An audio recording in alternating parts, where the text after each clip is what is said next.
This morning I would like to use as a subject from which to preach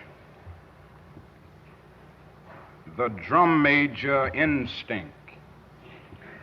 The drum major instinct. And our text for the morning is taken from a very familiar passage in the 10th chapter as recorded by St. Mark. Beginning with the 35th verse of that chapter, we read these words: "And James and John, the sons of Zebedee, came unto him, saying, Master, we would that thou shouldest do for us whatsoever we shall desire. And he said unto them, What would ye that I should do for you? And they said unto him, Grant unto us that we may sit, one on thy right hand and the other on thy left hand in thy glory. But Jesus said unto them, Ye know not what ye ask. Can ye drink of the cup that I drink of, and be baptized with the baptism that I am baptized with? And they said unto him, We can. And Jesus said unto them, Ye shall indeed drink of the cup that I drink of, and with the baptism that I am baptized withal shall ye be baptized. But to sit on my right hand and on my left hand is not mine to give, but it shall be given to them for whom it is prepared." And then Jesus goes on toward the end of that passage to say, "But so shall it not be among you, but whosoever will be great among you shall be your servant, and whosoever of you will be the chiefest shall be servant of all." The setting is clear. James and John are making a specific request of the Master. They had dreamed, as most of the Hebrews dreamed, of a coming king of Israel who would set Jerusalem free and establish his kingdom on Mount Zion and in righteousness rule the world. And they thought of Jesus as this kind of king, and they were thinking of that day when Jesus would reign supreme as this new king of Israel. And they were saying, now, when you establish your kingdom, let one of us sit on the right hand and the other on the left hand of your throne. Now, very quickly, we would automatically condemn James and John, and we would say they were selfish. Why would they make such a selfish request? But before we condemn them too quickly, let us look calmly and honestly at ourselves, and we will discover that we too have those same basic desires for recognition, for importance, that same desire for attention, that same desire to be first. Of course, the other disciples got mad with James and John, and you can understand why, but we must understand that we have some of the same James and John qualities. And that is deep down within all of us an instinct. It's a kind of drum major instinct, a desire to be out front, a desire to lead the parade, a desire to be first. And it is something that runs the whole gamut of life. And so before we condemn them, let us see that we all have the drum major instinct. We all want to be important, to surpass others, to achieve distinction, to lead the parade. Alfred Adler, the great psychoanalyst, contends that this is the dominant impulse. Sigmund Freud used to contend that sex was the dominant impulse, and Adler came with a new argument saying that this quest for recognition, this desire for attention, this desire for distinction is the basic impulse, the basic drive of human life, this drum major instinct. And you know, we began early to ask life to put us first. Our first cry as a baby was a bid for attention. And all through childhood, the drum major impulse or instinct is a major obsession.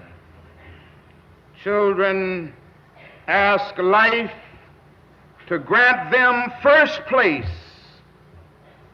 They are a little bundle of ego. They have innately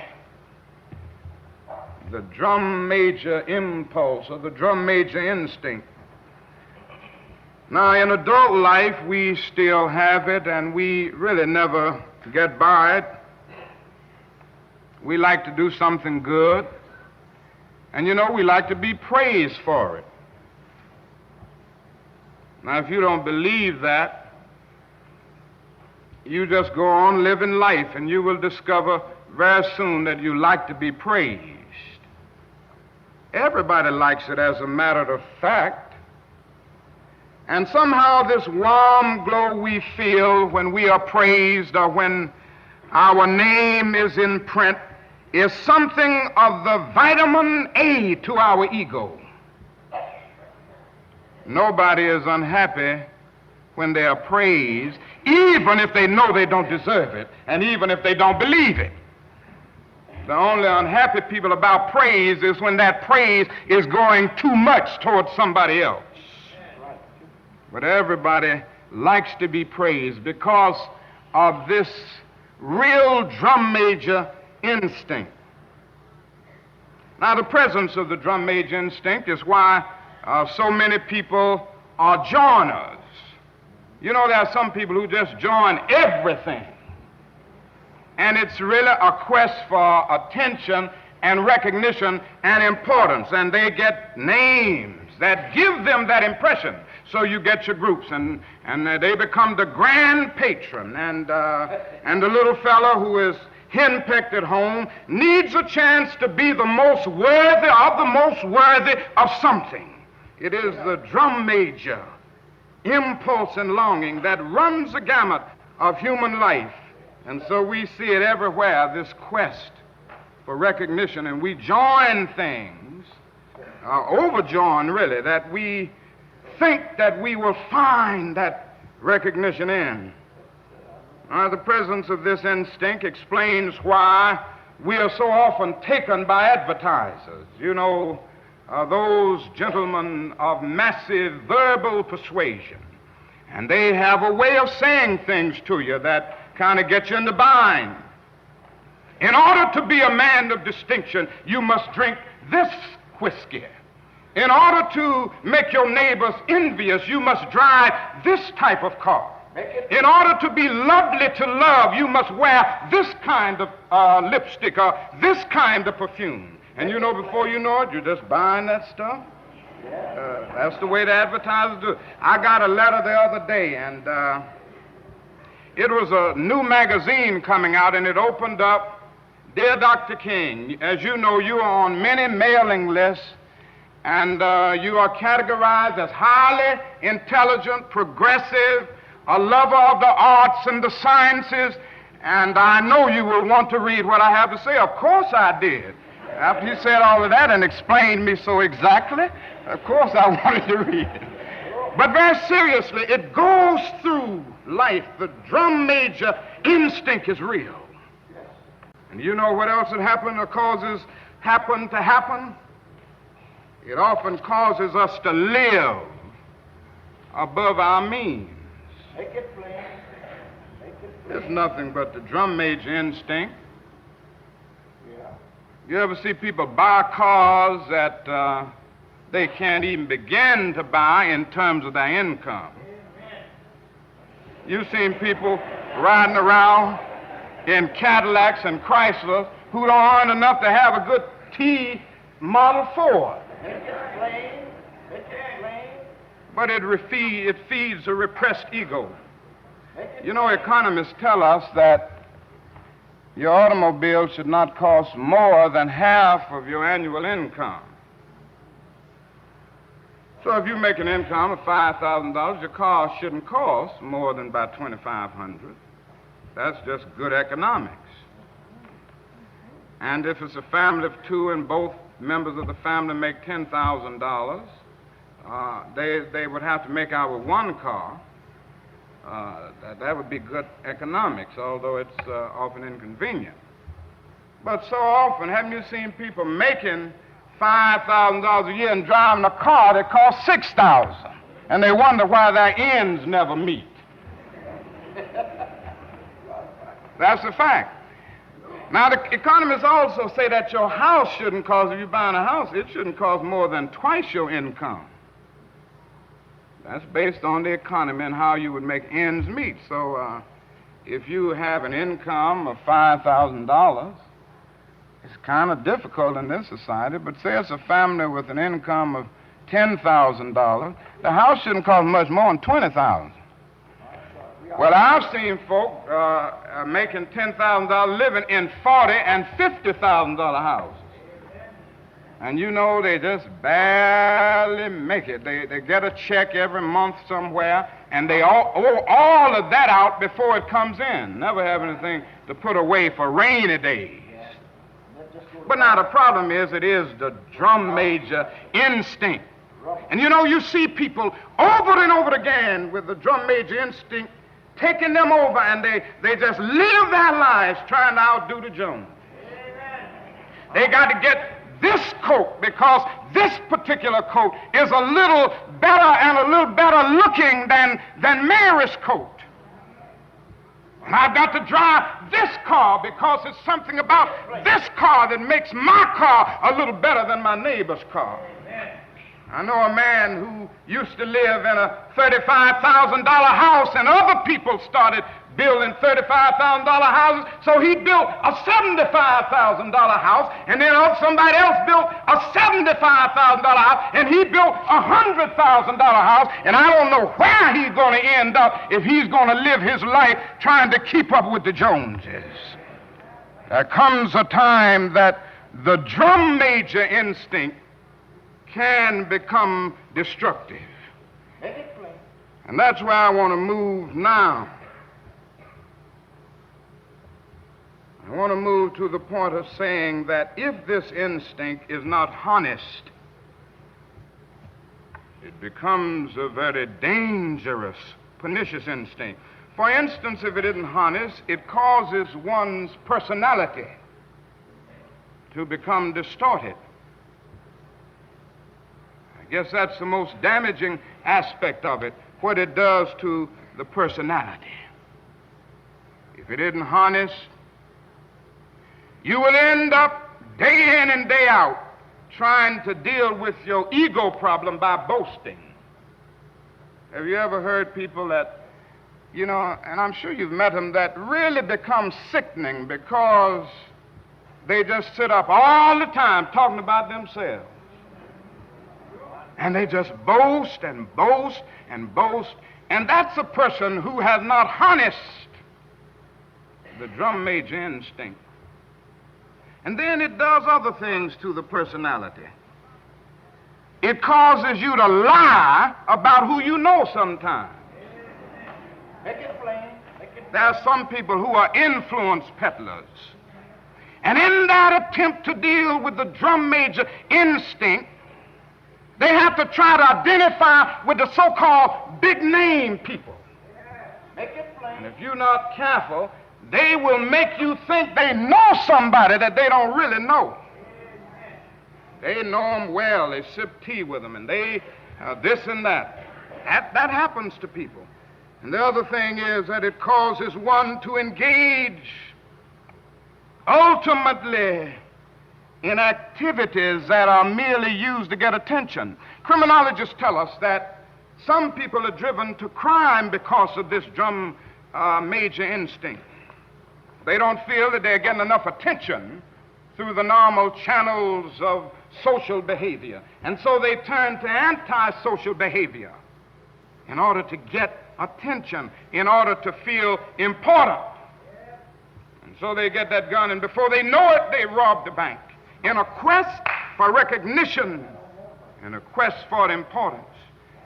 And then the final great tragedy of the distorted personality is the fact that when one fails to harness this instinct, he ends up trying to push others down in order to push himself up. And whenever you do that, you engage in some of the most vicious activities. You will spread evil, vicious, lying gossip on people because you're trying to pull them down in order to push yourself up. Make it plain. The great issue of life is to harness the drum major instinct. Now, the other problem is when you don't harness the drum major instinct, this uncontrolled aspect of it is that it leads to snobbish exclusivism. It leads to snobbish exclusivism. Make it plain. Now, you know, this is the danger of social clubs and fraternities. I'm in a fraternity. I'm in 2 or 3. For sororities and all of these. I'm not talking against them. I'm saying it's the danger. The danger is that they can become forces of classism and exclusivism, where somehow you get a degree of satisfaction because you are in something exclusive, and that's fulfilling something, you know. And I'm in this fraternity, and it's the best fraternity in the world, and everybody can't get in this fraternity. So it ends up, you know, a very exclusive kind of thing. And you know, that can happen with the church. I know churches get in that bind sometimes. Yes. Make it plain. I've been to churches, you know, and they say, we have so many doctors and so many school teachers and so many lawyers and so many businessmen in our church. And that's fine, because doctors need to go to church, and lawyers and businessmen, teachers, they ought to be in church. But they say that, even the preacher sometimes will go all through that. They say that as if the other people don't count. The church is the one place where the doctor ought to forget that he's a doctor. The church is the one place where the PhD ought to forget that he's a PhD. The church is the one place that the school teacher ought to forget the degree she has behind her name. The church is the one place where the lawyer ought to forget that he's a lawyer. And any church that violates the whosoever will let him come doctrine is a dead, cold church, and nothing but a little social club with a thin veneer of religiosity, when the church is true to its nature. It said, whosoever will, let him come. And it does not suppose to satisfy the perverted uses of the drum major instinct. It's the one place where everybody should be the same, standing before a common master and savior. Yes. And a recognition grows out of this that all men are brothers because they are children Yes. of a common father. The drum major instinct can lead to exclusivism in one's thinking, and can lead one to feel that because he has some training, he's a little better than that person who doesn't have it. Or because he has some economic security, that he's a little better than that person who doesn't have it. And that's the uncontrolled, perverted use of the drum major instinct. Now, the other thing is that it leads to tragic, and we've seen it happen so often, tragic race prejudice. This recording is briefly interrupted at this point. We see with our own eyes. In fact, not too long ago, a man down in Mississippi said that God was a charter member of the White Citizens Council. And so, God being the charter member means that everybody who's in that has a kind of divinity, a kind of superiority. And think of what has happened in history as a result of this perverted use of the drum major instinct.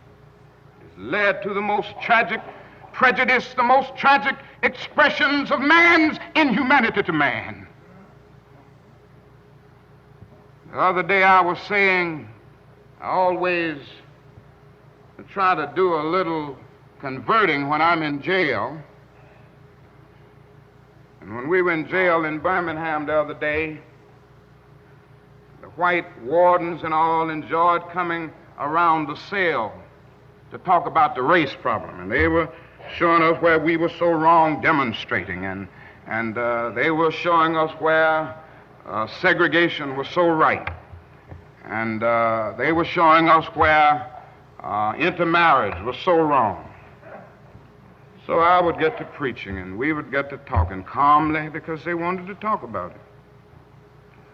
And then we got down one day to the point, that was the second or third day, to talk about where they lived and how much they were earning. And when those brothers told me what they were earning, I said, now, you know what? You ought to be marching with us. You just as poor as Negro. And I said, you are put in the position of supporting your oppressor, because through prejudice and blindness, you fail to see that the same forces that oppress Negroes in American society oppress poor white people. And all you are living on is the satisfaction of your skin being white and the drum major instinct of thinking that you are somebody big because you're white. And you're so poor you can't send your children to school. You ought to be out here marching with every one of us every time we have a march. Now that's a fact. That the poor white has been put into this position where through blindness and prejudice he is forced to support his oppressors. And the only thing he has going for him is the false feeling that he's superior because his skin is white and can't hardly eat and make his ends meet week in and week out. I mean, not only does this thing go into the racial struggle, it goes into the struggle between nations.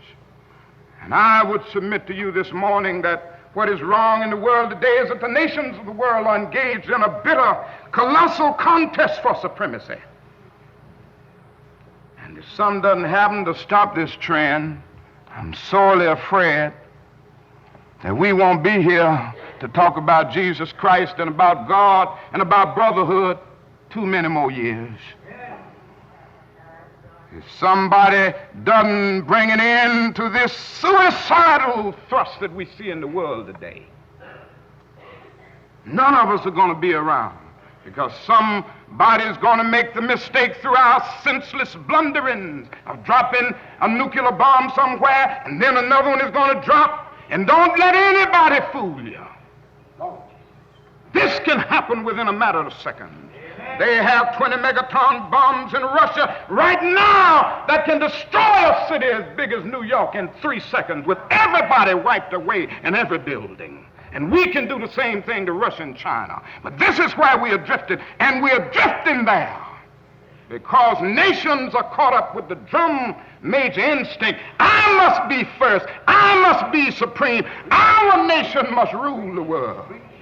And I am sad to say that the nation in which we live is the supreme culprit. And I'm going to continue to say it to America, because I love this country too much to see the drift that it has taken.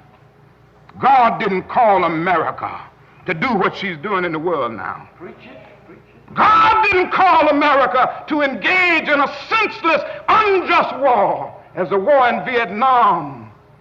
And we are criminals in that war. We've committed more war crimes almost than any nation in the world. And I'm going to continue to say it.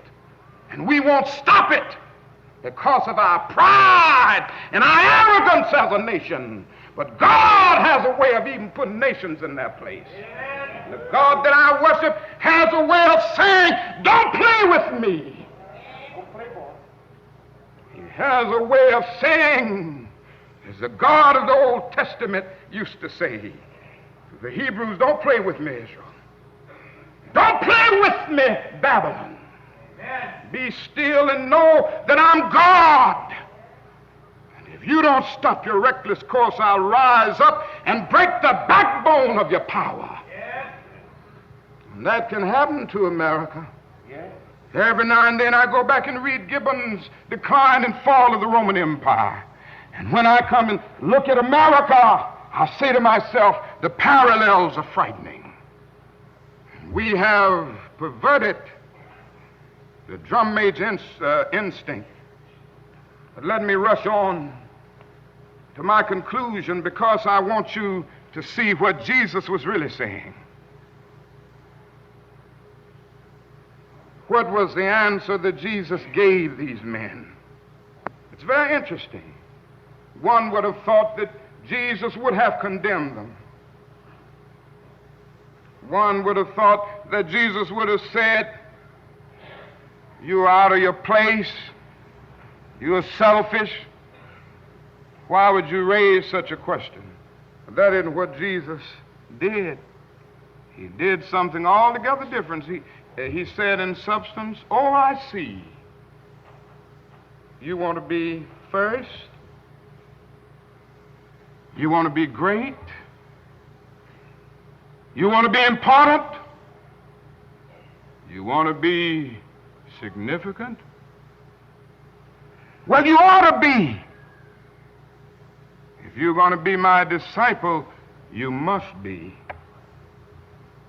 But he reordered priorities. And he said, yes, don't give up this instinct. It's a good instinct if you use it right. Yes. It's a good instinct if you don't distort it and pervert it. Don't give it up. Keep feeling the need for being important. Keep feeling the need for being first.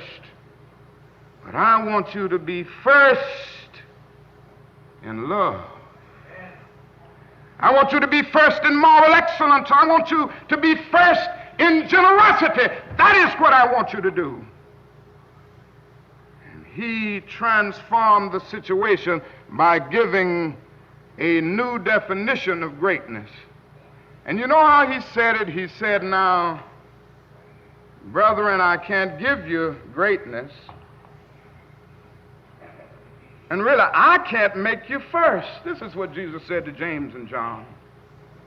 You must earn it. True greatness comes not by favoritism, but by fitness. And the right hand and the left are not mine to give. They belong to those who are prepared.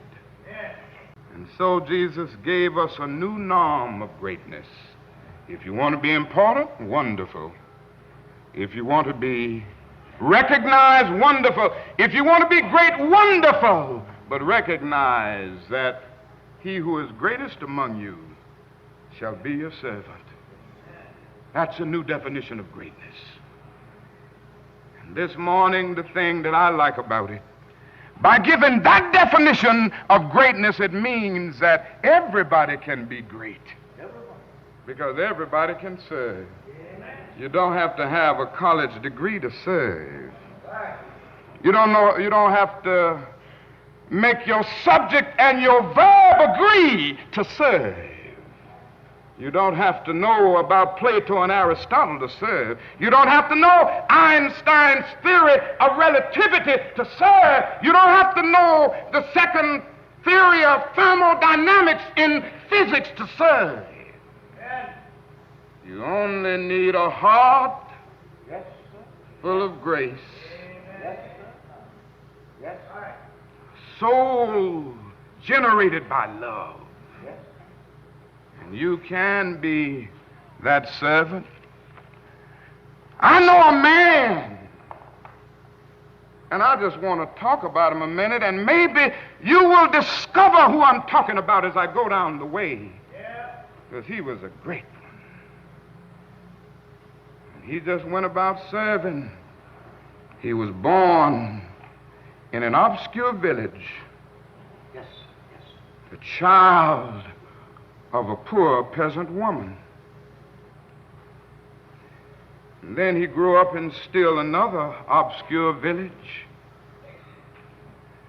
where he worked as a carpenter until he was 30 years old.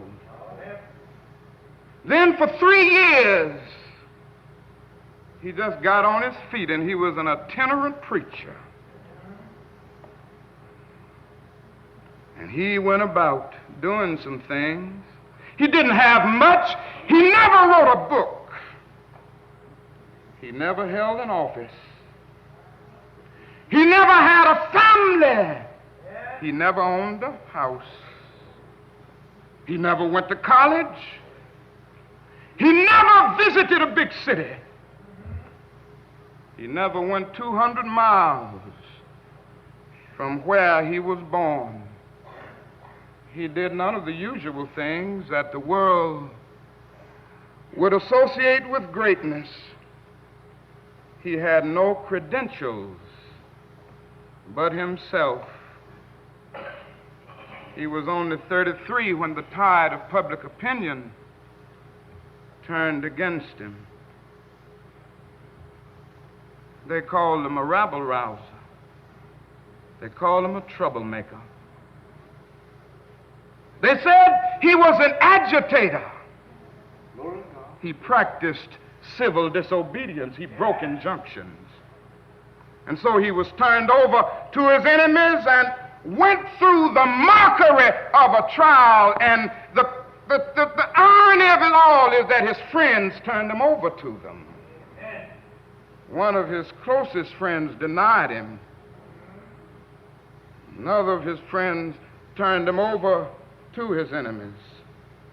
And while he was dying, the people who killed him gambled for his clothing, the only possession that he had in the world. When he was dead, he was buried in a borrowed tomb through the pity of a friend. 19 centuries have come and gone. Today, he stands as the most influential figure that ever entered human history. All the armies that ever marched, all the navies that ever sailed, all the parliaments that ever sat, and all the kings that ever reigned put together have not affected the life of man on this earth as much as that one solitary life. His name may be a familiar one, but today I can hear him talking about him. Every now and then somebody says he's King of Kings. And again I can hear somebody saying he's Lord of Lords. Somewhere else I can hear somebody saying, in Christ there is no east nor west. And then they go on and talk about in him there's no north and south, but one great fellowship of love throughout the whole wide world. He didn't have anything. He just went around serving and doing good. This morning, you can be on his right hand and his left hand if you serve. It's the only way in. Every now and then, I guess we all think realistically about that day when we will be victimized with what is life's final common denominator. That's something we call death. We all think about it, and every now and then I think about my own death, and I think about my own funeral, and I don't think of it in a morbid sense.